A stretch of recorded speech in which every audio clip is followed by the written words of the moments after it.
प्रिय दर्शकगण श्रोतागण, आपके अपने चैनल भक्ति सागर में आप सभी श्रोतागणों का, दर्शकगणों का, प्रेमीजनों का हार्दिक स्वागत है, अभिनंदन है। इसी क्रम को आगे बढ़ाते हुए आज भगवद गीता के भक्ति योग के आगे के श्लोकों को पढ़ेंगे। चलिए शुरू करते हैं। ओम नमो ब्रह्म श्री परमात्मने नमः। ओम नमो कृष्णाय गोविंदाय वासुदेवाय नमः। श्री भगवान वाचौ मय्यापेष्य मनो ये मां नित्ययुक्ता उपासते श्रद्धया पर्योपेतास्ते वे युक्ततमा मता। श्री भगवान ने कहा, जो लोग अपने मन को मेरी साकार रूप में एकाग्र करते हैं और अत्यंत श्रद्धा पूर्वक मेरी पूजा करने में सदैव लगे रहते हैं, वे मेरे द्वारा परम सिद्ध माने जाते हैं। इसका तात्पर्य यह है, अर्जुन के प्रश्न का उत्तर देते हुए कृष्ण स्पष्ट कहते हैं कि जो व्यक्ति उनके साकार रूप में अपने मन को एकाग्र करता है और जो अत्यंत श्रद्धा तथा निष्ठापूर्वक उनको पूजता है, उसे योग में परम सिद्ध मानना चाहिए। जो इस प्रकार कृष्ण भावना भावित होता है, उसके लिए कोई भी भौतिक कार्यकलाप नहीं रह जाते हैं, क्योंकि हर कार्य कृष्ण के लिए किया जाता है। शुद्ध भक्त निरंतर कार्यरत रहता है, कभी कीर्तन करता है तो कभी श्रवण करता है, या कृष्ण विषयक कोई पुस्तक पढ़ता है, या कभी कभी प्रसाद तैयार करता है, या बाजार से कृष्ण के लिए कुछ मोल लाता है, या कभी मंदिर झाड़ता बुहारता है, तो कभी बर्तन धोता है। वह जो कुछ भी करता है, कृष्ण संबंधी कार्यों के अतिरिक्त अन्य किसी कार्य में एक क्षण भी नहीं गंवाता। ऐसा कार्य पूर्ण समाधि कहलाता है। ये तो अक्षरमनिर्देश्य मव्यक्तं पर्युपासते सर्वत्र गमचिन्तयं च कूटस्थमचलं ध्रुवम् सन्नियस्येन्द्रियग्रामं सर्वत्र समबुद्धयः ते प्राप्नुवन्ति मामेव सर्वभूतहिते रताः। लेकिन जो लोग अपनी इंद्रियों को वश में करके तथा शवों के प्रति संभाव रखकर परम सत्य की निराकार कल्पना के अंतर्गत उस अव्यक्त की पूरी तरह से पूजा करते हैं, जो इंद्रियों की अनुभूति के परे हैं, सर्वव्यापी हैं, अकल्पनीय है, अपरिवर्तनीय है, अचल तथा ध्रुव हैं, वे समस्त लोगों के कल्याण में संलग्न रहकर अंततः मुझे प्राप्त करते हैं। इसका तात्पर्य यह है, जो लोग भगवान कृष्ण की प्रत्यक्ष पूजा न करके अप्रत्यक्ष विधि से उसी उद्देश्य को प्राप्त करने का प्रयत्न करते हैं, वे भी अंततः श्री कृष्ण को प्राप्त होते हैं। अनेक जन्मों के बाद बुद्धिमान व्यक्ति वासुदेव को ही सब कुछ जानते हुए मेरी शरण में आता है। जब मनुष्य को अनेक जन्मों के बाद पूर्ण ज्ञान होता है, तो वह कृष्ण की शरण ग्रहण करता है। यदि कोई इस श्लोक में बताई गई विधि से भगवान के पास पहुंचता है, तो उसे इंद्रिय निग्रह करना होता है, प्रत्येक प्राणी की सेवा करनी होती है और समस्त जीवों के कल्याण कार्य में रत होना होता है। इसका अर्थ यह हुआ कि मनुष्य को भगवान कृष्ण के पास पहुंचना ही होता है, अन्यथा पूर्ण साक्षात्कार नहीं हो पाता। प्रायः भगवान की शरण में जाने के पूर्व पर्याप्त तपस्या करनी होती है। आत्मा के भीतर परमात्मा का दर्शन करने के लिए मनुष्य को देखना, सुनना, स्वाद लेना, कार्य करना आदि इंद्रिय कार्यों को बंद करना होता है। तभी वह यह जान पाता है कि परमात्मा सर्वत्र विद्यमान है।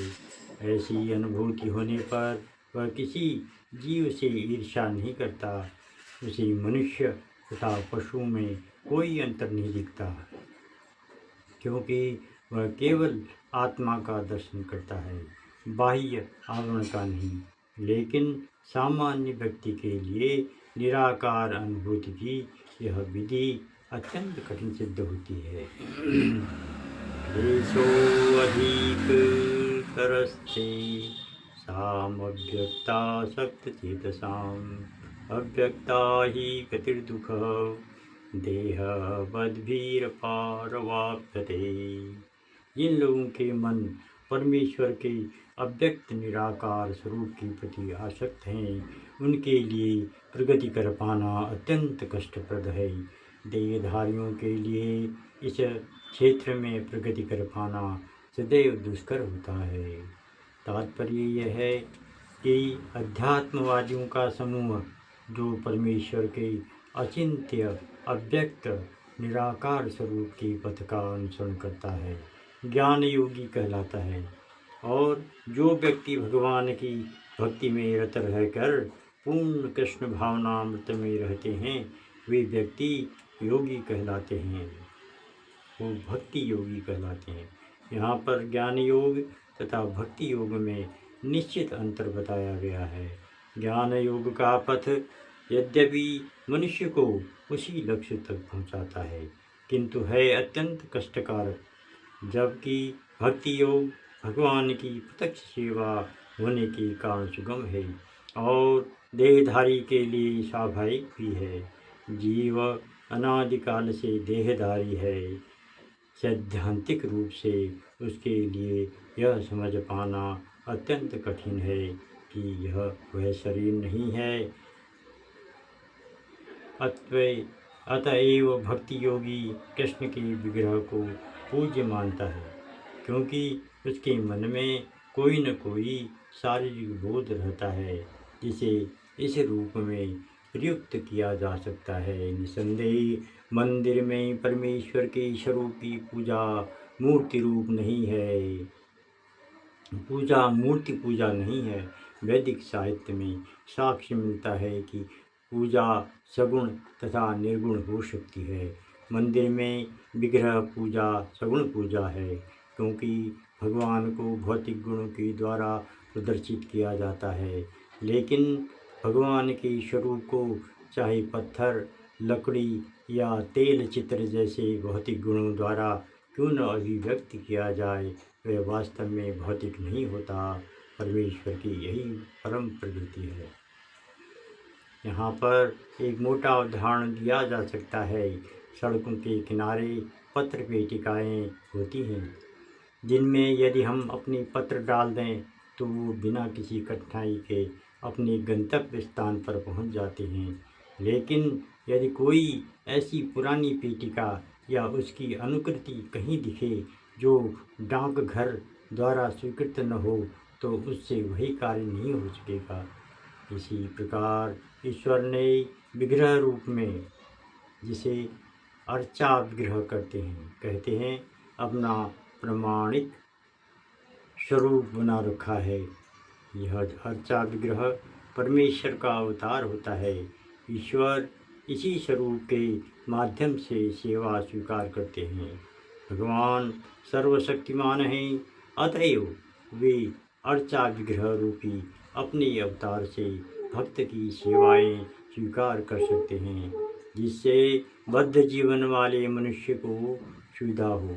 इस प्रकार भक्त को भगवान के पास सीधे और तुरंत ही पहुंचने में कोई कठिनाई नहीं होती। लेकिन जो लोग आध्यात्मिक साक्षात्कार के लिए निराकार विधि का अनुसरण करते हैं, उनके लिए यह मार्ग कठिन है। उन्हें उपनिषदों जैसे वैदिक साहित्य के माध्यम से अव्यक्त स्वरूप को समझना होता है। इन्हें भाषा सीखनी होती है, इंद्रियातीत अनुभूतियों को समझना होता है और इन समस्त विधियों का ध्यान रखना होता है। यह सब एक सामान्य व्यक्ति के लिए सुगम नहीं होता। कृष्ण भावनामृत में भक्तिरत मनुष्य मात्र गुरु के पथ प्रदर्शन द्वारा, मात्र अर्चा विग्रह के नियमित नमस्कार द्वारा, मात्र भगवान की महिमा की श्रवण द्वारा तथा मात्र भगवान पर चढ़ाए गए उच्छिष्ट भोजन को खाने से भगवान को श्रद्धा से समझ लेता है। इसमें तनिक भी संदेह नहीं कि निर्विशेषवादी व्यर्थ ही कष्टकारक पथ को ग्रहण करते हैं, जिसमें अंततः परम सत्य का साक्षात्कार संदिग्ध बना रहता है। किंतु सगुणवादी बिना किसी संकट, कष्ट या कठिनाई के भगवान के पास सीधे पहुंच जाते हैं। ऐसा ही संदर्भ श्रीमद्भागवत में कहा जाता है, पाया जाता है। वहाँ यह कहा गया है कि यदि अंततः भगवान की शरण में जाना ही है, इस शरण जाने की क्रिया को भक्ति कहते हैं।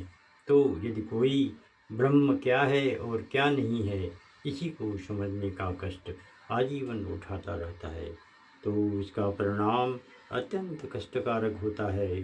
अतएव यहाँ पर यह उपदेश दिया गया है कि आत्म साक्षात्कार के इस कष्टप्रद मार्ग को ग्रहण नहीं करना चाहिए, क्योंकि अंतिम फल अनिश्चित रहता है।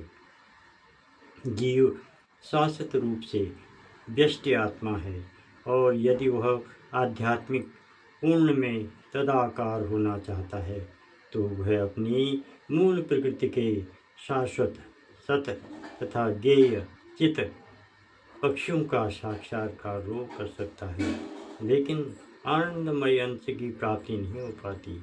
ऐसा अध्यात्मवादी जो ज्ञान योग में अत्यंत विद्वान होता है, किसी व्यक्ति के भक्त के अनुग्रह से भक्ति योग को प्राप्त होता है, उस समय निराकारवाद का दीर्घ अभ्यास कष्ट का कारण बन जाता है, क्योंकि वह उस विचार को त्याग नहीं पाता। अतएव देहधारी जीव अभ्यास के समय या साक्षात्कार के समय अव्यक्त की प्राप्ति में सदैव कठिनाई में पड़ जाता है। प्रत्येक जीव अंशतः स्वतंत्र है, और उसे यह अच्छी तरह समझ लेना चाहिए कि यह अव्यक्त अनुभूति उसके आध्यात्मिक आनंदमय आत्म स्व की प्रकृति के विरुद्ध है। मनुष्य को चाहिए कि इस विधि को न अपनाए। प्रत्येक जीव के लिए कृष्ण चेतना की विधि श्रेष्ठ मार्ग है। इसमें भक्ति में पूरी तरह व्यस्त रहना होता है। यदि कोई भक्ति की उपेक्षा करना चाहता है, तो नास्तिक होने का संकट रहता है। अतएव अव्यक्त विषयक एकाग्रता की विधि को, जो इंद्रियों की पहुँच के परे है, जैसा कि इस श्लोक में पहले कहा जा चुका है, इस युग में प्रोत्साहन नहीं मिलना चाहिए। भगवान कृष्ण ने इसका उपदेश नहीं दिया। ओम हरि ओम तत्सत, हरि ओम तत्सत, हरि ओम तत्सत, हरि ओम तत्सत।